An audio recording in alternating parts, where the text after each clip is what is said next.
আছিস না? আচ্ছা, আলহামদুলিল্লাহ।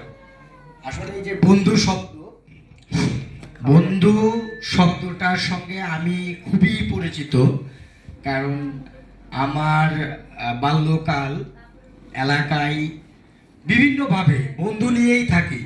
আর এই বন্ধুত্বের জন্য, এই বন্ধুদের সময় দেওয়ার জন্য বাসায় অনেক বকা খাইছি, অনেক বকা খেতে হয়েছে। তো অনেক ভালো মন্দ, অনেক হচ্ছে ইতিহাস আছে জীবনে বন্ধুত্বের। আর আজকে তোদের সঙ্গে যে সামনাসামনি হলাম, একসঙ্গে হতে যেটা হয়েছি, এই বন্ধুত্বের কিন্তু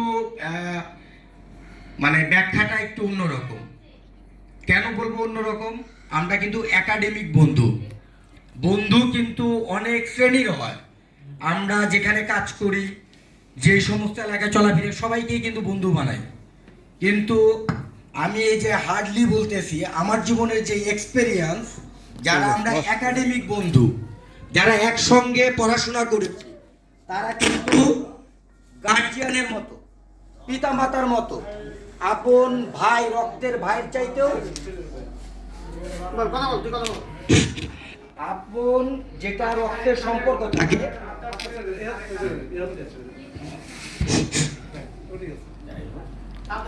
তো ফিলিংসটা কিন্তু ঠিক এইরকম যে একাডেমিক বন্ধু যারা হই, ছেড়ে দিলেও হচ্ছে না। তারপরে যে আবেগটা, যে ফিলিংস, সেটা নষ্ট হয়ে যায়। আচ্ছা, লাইনে আন, সমস্যা নেই। তারপরে তোরা, ঠিক আছে, তোরা বন্ধু। গলায় একটু সমস্যা, কারণ বেশ কিছুদিন হলো আমি একটু অসুস্থ ছিলাম। আর আমার ব্যক্তিগতভাবে পরিচয় অনেকেই চিনিস এখানে, আমার বাসা নাটোরে। আমি পড়াশোনা তো তোদের সঙ্গে করলাম, তারপরে রাজশাহীতে MBA-টা করছি। সন্ধ্যাকালীন বল।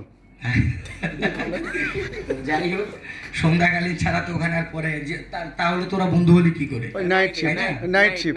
হ্যাঁ, তো তারপরে হচ্ছে নাইট কোসে পড়ে। হ্যাঁ, রাজশাহী। তো যাই হোক বন্ধু, ব্যাপারটা হচ্ছে এরকম ফিলিং যে চাকরি করি এখন, আমি প্রাণে চাকরি করি। আমি হচ্ছে হলুদ, মরিচ, জিরা, ধনিয়া, মশলা নিয়ে কাজ করি আমি। আমি গত হচ্ছে 2 বছরের মধ্যে আমি প্রায় 4টা জোন আমি হচ্ছে কোম্পানি আমাকে দিয়ে ডেভেলপ করাইছে। আমি শুরু করেছিলাম খুলনায়, জয়পুরহাটে কাজ করেছি, এখানে ডেভেলপ করেছি। তারপর হচ্ছে বরিশালে কাজ করলাম। এই লাস্ট 20-22 দিন হলো আমি পাবনায় আছি। তো পাবনায় যারা আছিস, আশপাশে দেখা হবে, এটা হচ্ছে আমার সঙ্গে দেখা হবে। তো যেটা বলছিলাম যে বন্ধুত্বের যে ফিলিংস, একাডেমিক যে বন্ধু, পলাশ কথা বলে গেল, সফল উদ্যোক্তা, খুব কাছ থেকে তাকে আমি দেখেছি, তার ব্যাপক স্ট্রাগল দেখেছি। একটা ছোট্ট বিষয় হয়তো ভুলে গেছে, যখন আমরা ইউনিভার্সিটিতে পড়ি লাস্টের দিকে, ব্যবসা হাঁটি হাঁটি পা, তখন শুরু করে ব্যবসা। আমের একটা গাড়ি সিলেটে পাঠাবে, প্রথম একটা গাড়ি, ওই গাড়িটা অর্ধেক রাত্রে গাড়ি উল্টে পড়ে গেল। তো ও যখন শেয়ার করলো, প্রথম তার ব্যবসাটা শুরু অল্প কিছু ক্যাশ দিয়ে, সম্ভবত প্রথম গাড়ি পাঠাইছিল, এরকম একটা ব্যাপার। তো ব্যবসাটা কিন্তু এইরকমই একটা ব্যাপার।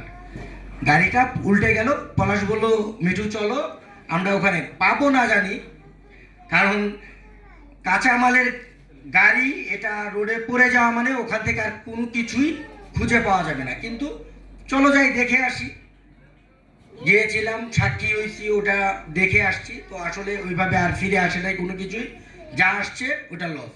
তো ব্যবসা কিন্তু ওইভাবেই বারবার পড়ে যাওয়ার পরে ও কিন্তু উঠে আসছে। আজকে পলাশ কথা বললো, স্যার কথা বলছে, মিজান কথা বললো, একাডেমিক বন্ধু আমরা এখানে একসাথে হয়েছি, সবাইকে একসাথে করব।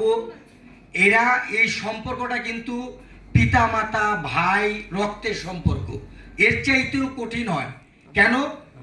একাডেমিক বন্ধু, আমি আমার জানা অনুযায়ী কখনো কোনোদিন কোনো একাডেমিক বন্ধু কোনো বন্ধুর ক্ষতি করেছে, এই রেকর্ডটা খুবই কম।